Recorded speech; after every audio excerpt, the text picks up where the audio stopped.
Welcome to Evergreen. My name is Dawn Hine and I'm the Executive Director and Curator here at Evergreen.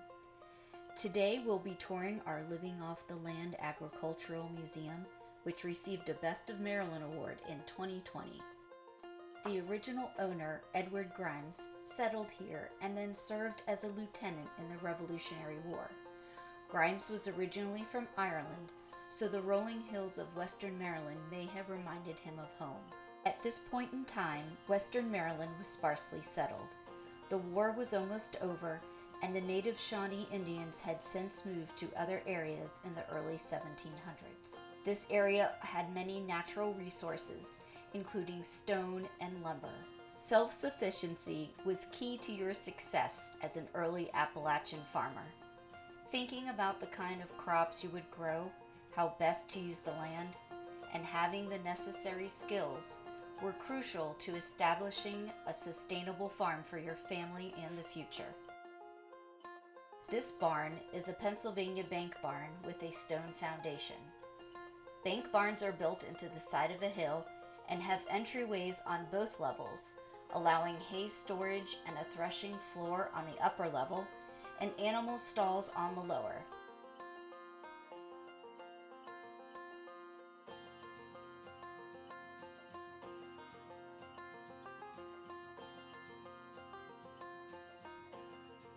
The barn was professionally built by a master craftsman who used 200 to 350-year-old trees for its construction, including red oak, white oak, and chestnut.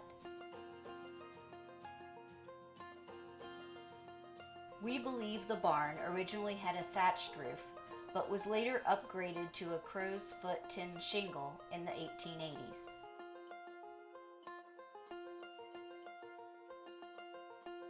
Because nails weren't easy to come by and expensive, building techniques at this time utilized tongue and groove construction.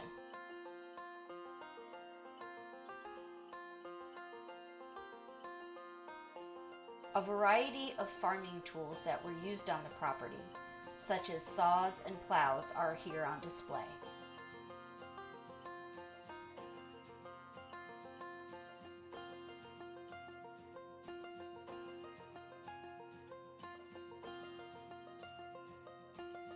In 2023, a timeline of events that impacted life on the farm was added to the back wall of the museum. Here you'll find the story of land use on the farm and historic events that dictated the way Evergreen functioned. In addition, we have a collection of plows that show how they evolved over time.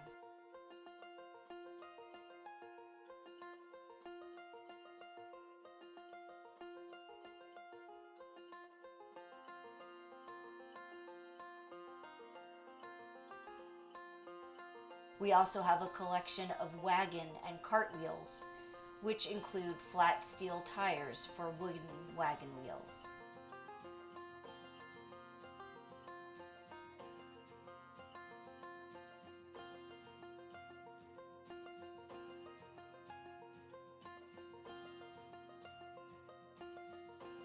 Insecticides became very important to the farming process as well. A favorite farming artifact is the tin egg crate, which was used for shipping eggs through the mail. It could hold 3 dozen eggs at once and even has the original packaging that was used to protect the eggs from breaking.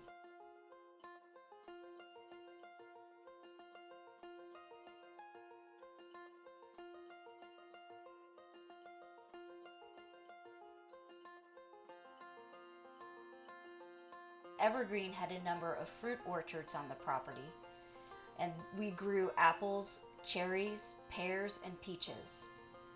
Other fruits that were grown here included grapes, quince, and strawberries. Potatoes and apples were the most prolific crops grown at Evergreen.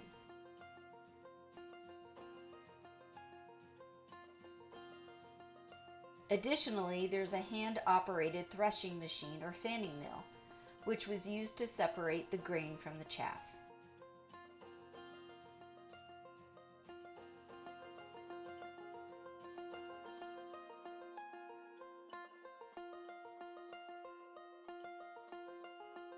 A number of saddles are also on display, including a pony saddle, a western saddle, and an 1880s ladies' English side saddle.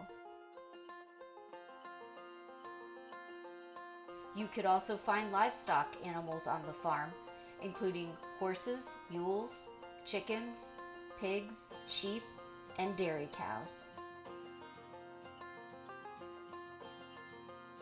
Across the stalls, you can see pegs where horse bridles, harnesses, and collars were kept. This concludes our tour of Living Off the Land Agricultural Museum. We hope you've enjoyed learning about the Trimble family and the history of agriculture in Western Maryland. We can't wait to see you soon.